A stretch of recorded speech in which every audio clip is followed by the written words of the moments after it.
बिना नेता के रूम के बगैर 90% महिलाएं राजनीति कर ही नहीं सकती। पप्पू यादव कहते हैं कि 90% जो महिलाएं हैं वो नेताओं के बेड से होते हुए अपना राजनीतिक कैरियर शुरू करती हैं। और ये कोई साधारण सा बयान नहीं था, महिलाओं के चरित्र पे डायरेक्ट जो है वो सवाल खड़ा करने का प्रयास किया गया। लेकिन ऐसा नहीं कि सिर्फ ये पप्पू यादव कहते हैं, भाजपा की तरफ से भी जो है वो महिला को ही टारगेट किया जाता है। मतलब हर जगह पे महिला के चरित्र पे सवाल खड़ा करना बहुत आसान हो गया है। आगे आपको विस्तार से बताएंगे, उससे पहले मेरा परिचय। नमस्कार, मेरा नाम अंगद शर्मा है। RNP ग्रुप ऑफ इंस्टीट्यूशंस में नर्सिंग और पैरामेडिकल कोर्सेज में नामांकन शुरू। आधुनिक लैब, अनुभवी फैकल्टी और बेहतर प्रैक्टिकल ट्रेनिंग के साथ रोजगार की मजबूत तैयारी। बेटीज बेटों के उज्जवल भविष्य की शुरुआत RNP ग्रुप के साथ। देखिए, हाल ही में पप्पू यादव का एक बयान खूब चर्चा में बना हुआ है। लगातार इस पे बयानबाजी भी हो रहा है। लेकिन आज आपको एक्सप्लेन करके बताएंगे कि आखिर जो है वो देश में जो पॉलिटिक्स होता है वो महिला को लेकर ही क्यों होता है, महिलाओं को ही क्यों टारगेट किया जाता है और कुछ भी बोला जाता है। सबसे पहले हम शुरुआत करेंगे उत्तराखंड के महिला सशक्तिकरण के मंत्री रेखा आर्या के पति का बयान आता है। क्या कहा जाता है कि बिहार में जो लड़की है वो 20 से 25 हजार में मिल जाती है, भाजपा सरकार है वहां पे। इसके बाद भाजपा के एक भी महिला के द्वारा जो है वो इस पे काउंटर नहीं किया जाता है, विरोध नहीं किया जाता है और सड़क पे नहीं आया जाता है। शायद से ये किसी और पार्टी के कार्यकर्ता के द्वारा बोला जाता तो ऐसा देखने को मिलता। इसके बाद आते हैं पटना में नीट छात्रा मामला होता है। इसमें भी भाजपा की तरफ से जो महिला नेत्री लोग हैं उनका बयान नहीं आता है, सरकार से सवाल नहीं किया जाता है। इसके बाद आगे चलते हैं तो हाल ही में मैथिली ठाकुर ने बयान दिया है कि हमको बंगाल में सुरक्षित महसूस हम नहीं कर रहे हैं, बिहार में सुरक्षित है लेकिन बंगाल में सुरक्षित नहीं है। इसका एक वजह यह भी है कि ये पॉलिटिक्स को देखते हुए भी, चुनाव को देखते हुए भी ये बयान दिया गया।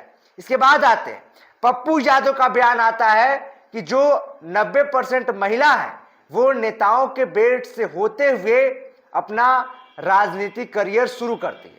हाँ, ये मानते हैं कि पप्पू यादव के द्वारा जो कहा गया वो गलत है, ना इसमें कोई तथ्य था ना आधार था, बस था तो सनसनी था। और पप्पू यादव के इस बयान से पूरे देश में एक अलग माहौल बना। और इसको अगर हम मानते हैं सिस्टम में कमी है और बहुत ज्यादा कमी है, लेकिन महिला को लेकर पॉलिटिक्स करना, अपना चेहरा चमकाना, अखबार में बन जाना, सुर्खियों में बन जाना, ये कहां तक सही है। और हर पार्टी के लगभग जो नेता होते हैं यही करते हैं, महिला को लेकर ही बयान देते हैं। और जब पप्पू यादव का बयान आता है तो यह भी सवाल खड़ा होने लगा कि पप्पू यादव तो ठीक है महिला को चरित्र पर सवाल खड़ा कर रहे हैं, लेकिन उनकी भी पत्नी जो है वो सांसद है, महिला है, और हो सकता है आने वाले पीढ़ी में उनके बाल बच्चे भी शायद पॉलिटिक्स में आएंगे। तो ऐसा बयान देना ये सही नहीं है। हम मानते हैं कि पप्पू यादव का कहने का तरीका कुछ और था, वो कहना कुछ और चाहते थे, लेकिन जिस तरीके से उनके द्वारा कहा गया शायद ये शब्दों का सही चयन होता तो ये माहौल में नहीं बनता। और शायद से अब जो है वो पप्पू यादव का तबीयत ठीक हो गया है तो इस बात को समझेंगे और आगे से ध्यान देंगे। लेकिन पप्पू यादव सीधा ये कहते हैं कि दरअसल पटना में जो हॉस्टल है, हॉस्टल से लड़की सप्लाई किया जाता है नेता लोग को। अब देखिए क्या है अंदर की बात, वो तो जांच का विषय है, लेकिन जिस तरीके से महिला को लेकर बयानबाजी किया जाता है ये कहीं ना कहीं बहुत बड़ा गलत है और ये गलती शायद से कोई माफी नहीं करेगा। लेकिन महिलाओं से हम ये एक विनती भी करेंगे कि देखिए आप किसी भी पार्टी में हैं, आपकी पार्टी के भी अगर नेता बोलते हैं, आपके बारे में आपत्तिजनक टिप्पणी करते हैं तो उस चीज का भी विरोध करना सीखिए, ना कि ऑपोजिशन के आदमी बोल दिए तो उसका विरोध करेंगे और हमारे पार्टी के कोई नेता आपत्तिजनक बयान दे तो उसमें खामोश रहेंगे। ये भी नहीं होना चाहिए। और शायद से इस बात अगर समझा जाए इस बात को तो शायद से जो बयान ये सब देते हैं, बयानबाजी करते हैं नेता लोग, ये सुधर जाएंगे और महिलाओं को लेकर आपत्तिजनक टिप्पणी नहीं करेंगे।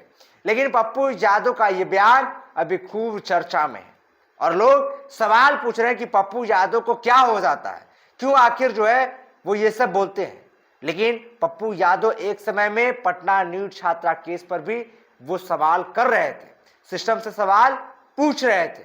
बाकी आपको क्या लगता है, पप्पू यादव ने जिस तरीके से बयान दिया, इसके बाद कोई इस पे खूब चर्चा हुआ, बयानबाजी शुरू हुआ, और उससे पहले भी महिला को लेकर बयानबाजी किया जाता है, इसको देखते हुए आप क्या सोचते हैं? अपना राय नीचे कमेंट सेक्शन में जरूर रखिएगा। फिलहाल के लिए इतना ही, तब तक के लिए आप देखते रहिए बुलेट न्यूज।